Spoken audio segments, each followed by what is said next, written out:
नमस्ते। India news के digital platform पे आपका स्वागत है। मैं हूं अमलेन सिंह और इस जो खबर है उस पर चर्चा करने के लिए विस्तृत हमारे सहयोगी के.एन. पांडे जी हैं। के.एन. पांडे जी, आपका स्वागत है। धन्यवाद। आज हम जो चर्चा करेंगे वो अभी तक आपने सुना है कि बिहार में कुएं का जो है तेल का कुआं जो है वो मिला है, लेकिन ये खुशखबरी अब यूपी वालों के लिए है। यूपी में भी तेल का कुआं जो एक मिला है वो बलिया में मिला है। बलिया जो एक माना जाता है एक ऐसा क्षेत्र है, चाहे वो इतिहास के रूप में देखा जाए तब भी, इतिहास के पन्नों में गिना जाए तब भी, और राजनीति के पन्नों में गिना जाए तब भी। चंद्रशेखर जी से शुरुआत होती है और वो राजनीति जो पुराने अगर देखा जाए स्वतंत्रता संग्राम सेनानियों की लिस्ट में, तो शायद ही कोई ऐसा यूपी का ज़िला होगा जो बलिया को पीछे छोड़ सकता है। बलिया बागियों का ज़िला इसीलिए कहा जाता है क्योंकि स्वतंत्रता संग्राम सेनानियों का इतिहास में जो एक भूमिका रही है, बहुत ही लंबी चौड़ी लिस्ट आती है। अगर इस लिस्ट की बात की जाए तो शायद सुबह से शाम हो जाएगा, पढ़ते पढ़ते हम भी ऊब जाएंगे और आप सुनते सुनते भी शायद आप ऊब जाएं, क्योंकि ये लिस्ट इतनी फेरिस्त लिस्टों की बहुत लंबी है कि उसको जो हम एक शब्दों में बयान नहीं कर सकते हैं। रही बात, आज हम बलिया की इसलिए जिक्र कर रहे हैं, न आज इतिहास में जाना है, न आज राजनीति में जाना है, न आज स्वतंत्रता संग्राम सेनानी की चर्चा करेंगे। और आज हम अगर चर्चा कर रहे हैं बलिया के नाम की, तो वो है एक उद्योग के रूप में स्थापित होने वाला बलिया शहर, जो आने वाले भविष्य में एक ऐसा अमिट छाप छोड़ेगा और ऐसा अमिट छाप छोड़ रहा है कि जो उसकी अगर हम तुलना करें तो बहुत ही बड़ा औद्योगिक क्षेत्र के रूप में उभरने वाला है।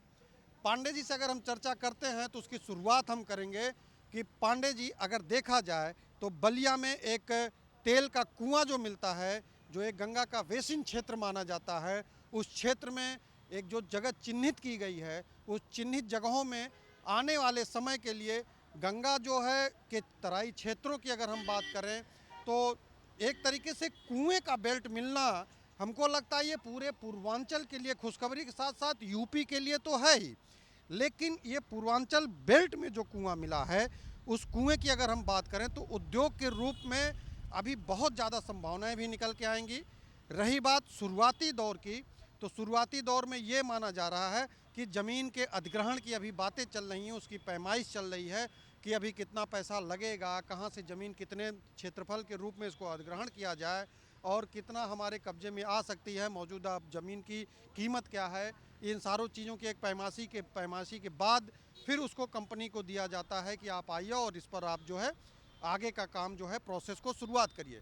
तो ये तो खुशखबरी है ही बलिया वालों के लिए, और तो उससे ज़्यादा कहीं यूपी के लिए है। लेकिन अभी क्योंकि कुछ दिन पहले हम देख रहे थे कि बिहार का नाम आता है, कि बिहार में ये माना जाता है कि बिहार में कुएं का जो है खदान मिला है, कुआं जो मिला है तेल का, उससे एक खुशी की लहर बिहार वासियों के है कि हमें रोज़गार मिलेगा, बाहर नहीं जाना पड़ेगा।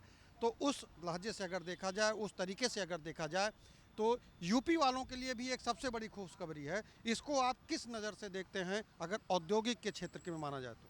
देखिए आमने जी, मैं आपको बताना चाहूँगा कि लोगों के गल्फ़ कंट्रीज़ का जो है वो उसके आर्थिक आधार जो है वो उसके यहाँ का जो तेल मिल रहा है, कुएँ के तेल हैं, वही उनका आधार है। मैं आपको बताना चाहूँगा कि 2000 में जब बिहार का बँटवारा हुआ था तो उसके 70% जो खनिज या लौह अयस्क थे उनका बँटवारा झारखंड में हो गया था। वो 70% हिस्सा उनके पास चला गया था, जबकि 68% आबादी जो बिहार की थी वो बिहार में ही इंटैक्ट कर रह गई थी। तो जो समृद्धि का खजाना था वो झारखंड के पास चला गया था, लेकिन जो गरीबी थी वो बिहार के खाते में आई थी। तो कुल मिलाकर के देखा जाए तो अभी तक जो तेल का जो कुआं मिलता था वो असम में, गुजरात में या महाराष्ट्र में मिलता था, लेकिन अब उत्तर प्रदेश या पूर्वांचल में भी इसकी शुरुआत हो चुकी है। इसके पहले जनवरी माह में जो है वो बदायूं में भी कुएं की एक तरीके से खोज हुई थी, वहाँ पे भी तेल की कुएं की जो है सौगात मिली थी। तो माना जा रहा है कि जिस तरीके से बलिया में भी कुएं की तेल की सौगात मिलने जा रही है उत्तर प्रदेश से, उत्तर प्रदेश का जो आर्थिक ढांचा है उससे मजबूती आएगी, लोगों की बेरोजगारी दूर होगी, और जो हमारी निर्भरता या भारत की निर्भरता कहें या उत्तर प्रदेश की निर्भरता कहें, जो विदेशों पे अब तक आधारित हुआ करती थी तेल के मामले में, वो हम जो है एक तरीके से हमारे यहाँ आत्मनिर्भर होंगे, और हमारे यहाँ जो बेरोजगारी थी उस पर भी एक तरीके से जो समृद्धि का खजाना एक तरीके से हमको पूर्वांचल में मिला है, जो बलिया से लेकर के बिहार तक जाता हुआ दिखाई पड़ रहा है। तो माना जा रहा है कि बिहार के साथ साथ अब उत्तर प्रदेश जो है वो तेल का गढ़ बनेगा। अभी तक उत्तर प्रदेश की पहचान योगी राज में जो थी वो अपने लॉ एंड ऑर्डर के रूप में थी, लेकिन अब उत्तर प्रदेश की पहचान जो है वो अपने पेट्रोलियम पदार्थों के रूप में भी होगी, जो एक तरीके से समृद्धि का आधार बनेगा उत्तर प्रदेश का। तो ये बहुत बड़ी उम्मीद लेकर के आया है जो बलिया में तेल के कुएं के खजाना हम लोगों के हाथ आया है। ओएनजी उसमें अपना काम में लगी हुई है, सर्वेक्षण का काम चल रहा है और जहाँ जहाँ संभावनाएं हैं उनकी तलाश की जा रही है। जो जगह मिलने की संभावना लेकर के बहुत सारी जो प्रक्रियाएं होती हैं कंपनी उस फॉलो को पूरा कर रही है। रही बात चिन्हित जगह हो गई है कि है कहाँ, और उसके बाद आगे की जो चीज़ें हैं वो भी एक तरीके से देखा जाए तो एक तरीके से धरातल या बोले या कागज़ों में जो बोलें, कागज़ों की प्रक्रिया पूरी हो गई है। रही बात धरातल पे उतर करके उसको अधिग्रहण करने के बाद अपने कब्जे में लेना, फिर अपनी कंपनियों को उस हिसाब से एस्टेब्लिश करना और आगे का काम जो है करना, ये भी जल्द एक शुरुआत होगी।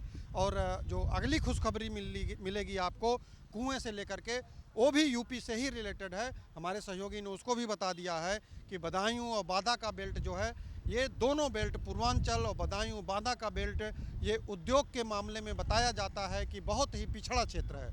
यहाँ कोई बड़ा उद्योग क्षेत्र नहीं है, लेकिन अगर देखा जाए तो एक इंटरनेशनल खुशी अगर इसको बोला जाए तो आत्मनिर्भर होना भारत को अगर देखा जाए तो भी अगर इससे कम नहीं है कि भारत जो एक पेट्रोलियम के मामले में दूसरे कंट्री पे निर्भर होता है, आज भारत को यूपी और बिहार उसको जो एक सौगात दे रहा है, एक तरीके से कहा जाए तो हमें और हमारे क्षेत्रवासियों के लिए, हमारे कंट्री के लिए, हमारे स्टेट के लिए एक बहुत बड़ी खुशखबरी रोज़गार के रूप में भी है और एक बड़े प्लेटफॉर्म पे नाम के लिए भी है। अगले खबर के लिए हम फिर आपको इसी तरीके की जानकारी के लिए फिर उपलब्ध होंगे। फिलहाल अभी के लिए नमस्कार।